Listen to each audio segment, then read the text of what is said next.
राजा ने पेड़ को जड़ से निकालने के लिए सैकड़ों मजदूर लगा दिए, लेकिन जड़ बहुत गहरी थी। इस चक्कर में पहाड़ को कई फीट गहरा खोद दिया गया, फिर भी उस पेड़ की जड़ नहीं मिली।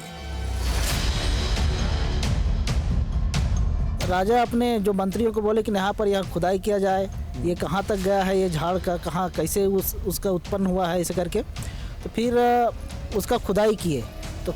तो जैसे जैसे खोदते गए अंदर वो धंसता गया और अंत में जितना भी जो उनके मंत्रियाँ थे राजा के, वो भी वहीं पर पूरा विलुप्त हो गए और राजा भी और रानी साथ में थी, वो भी पूरा वहीं विलुप्त हो गया, ऐसे बता रहा है।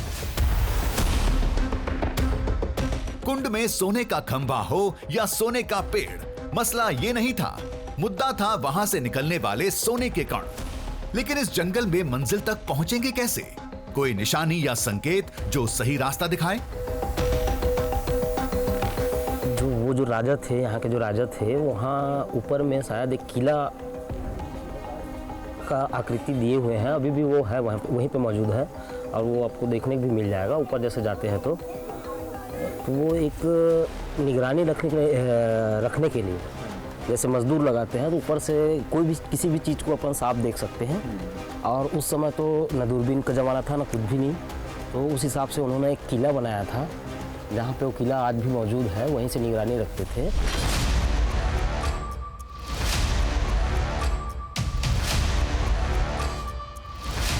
ये सुनकर हमने राहत की सांस ली।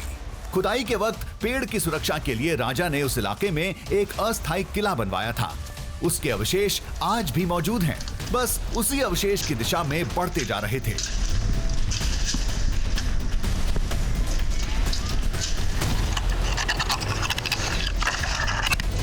जंगल से सरेआम सोना निकल रहा है और किसी ने उसे निकालने की कोशिश नहीं की। ये बात हजम नहीं होती। सरकार का पक्ष तो हम बाद में जान लेंगे, लेकिन गांव वालों को लालच क्यों नहीं आया?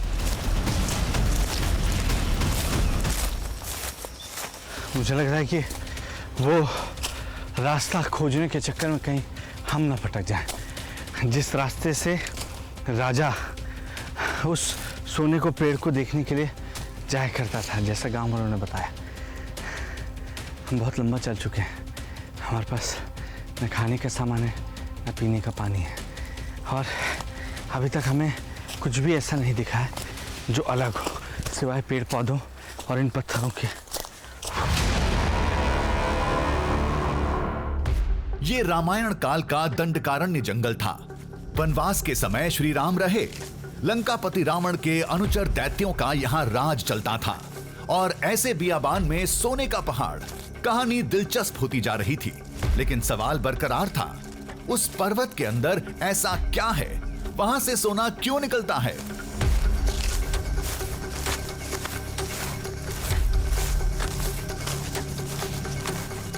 किसी तरीके से मैं खुद को हिम्मत देता हुआ आगे बढ़ रहा हूँ। यही उम्मीद है कि हम जो सोचकर आगे बढ़ रहे हैं वो हमें मिलेगा जरूर।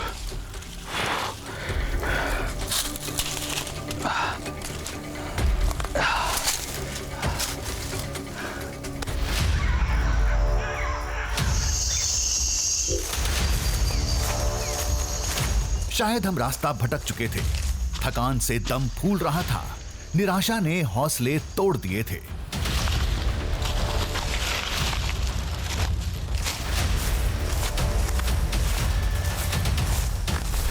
तभी एक दृश्य उम्मीद बनकर सामने आया। सामने पत्थर से बनी एक दीवार थी। ये उसी अस्थायी किले की प्राचीर थी जिसे राजा ने बनवाया था। ये देखना अजय, एक बार दिखाना। ये एक दीवार सी आकृति है। हाँ, ये दीवार से आकृति नहीं, ये दीवार ही है, पत्थरों की दीवार। ये मैन मेड है, यानी आदमियों के द्वारा इसका निर्माण किया गया है और ये बहुत बड़ी है, यहाँ से लेकर वहाँ तक।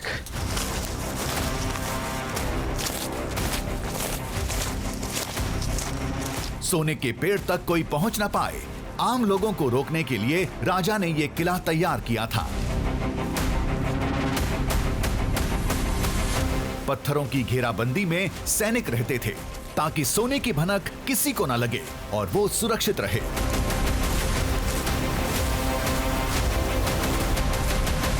चारों तरफ इसकी दीवारें ये मानव निर्मित अलग से नजर आ रही हैं, क्योंकि एक के ऊपर एक पत्थरों को यहाँ पर रखा गया है। और ये वो हिस्सा है जो आसपास के हिस्सों में सबसे ऊंचा है, यानी इसका मकसद रहा होगा आसपास के इलाकों पर नज़र रखना। और अगर मैं सही हूँ तो ये उस गुफा के बेहद करीब होना चाहिए जिसकी तलाश हमें, जिसे सोंदाई की गुफा कहते हैं।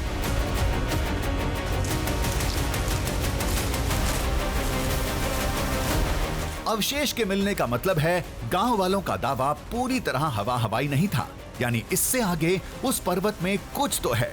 तभी राजा ने निगरानी के लिए इस जगह को तैयार किया था। ये किलेनुमा आकृति है और उसके ठीक बीचों बीच ये हिस्सा देखने को मिल रहा है जो थोड़ा ऊपर सा है।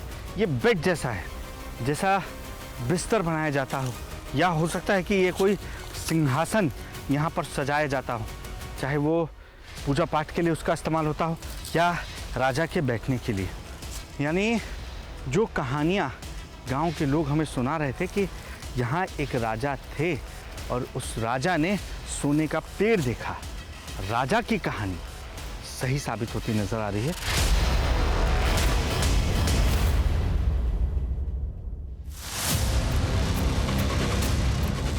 कुछ देर पहले हम लस्त पस्त थे, निराशा से घिरे थे, लेकिन इस अवशेष ने अब जोश भर दिया था। अब नई ताकत के साथ आगे जाने के लिए हम तैयार थे।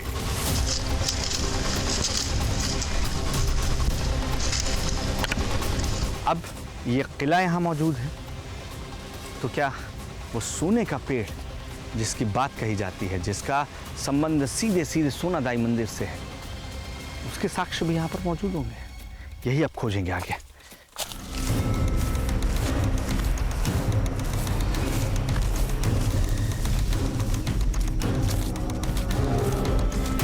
अवशेष के करीब शायद एक गांव था।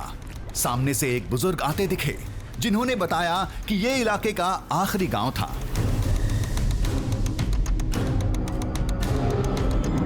गांव पहुंचकर हमने लोगों को अपना मकसद बताया तो पता चला कि वो पहाड़ ज्यादा दूर नहीं था। फिर हमने वही अपना पुराना सवाल दोहराया, पर्वत से सोना क्यों निकलता है? तो जवाब सुन हम चकित रह गए।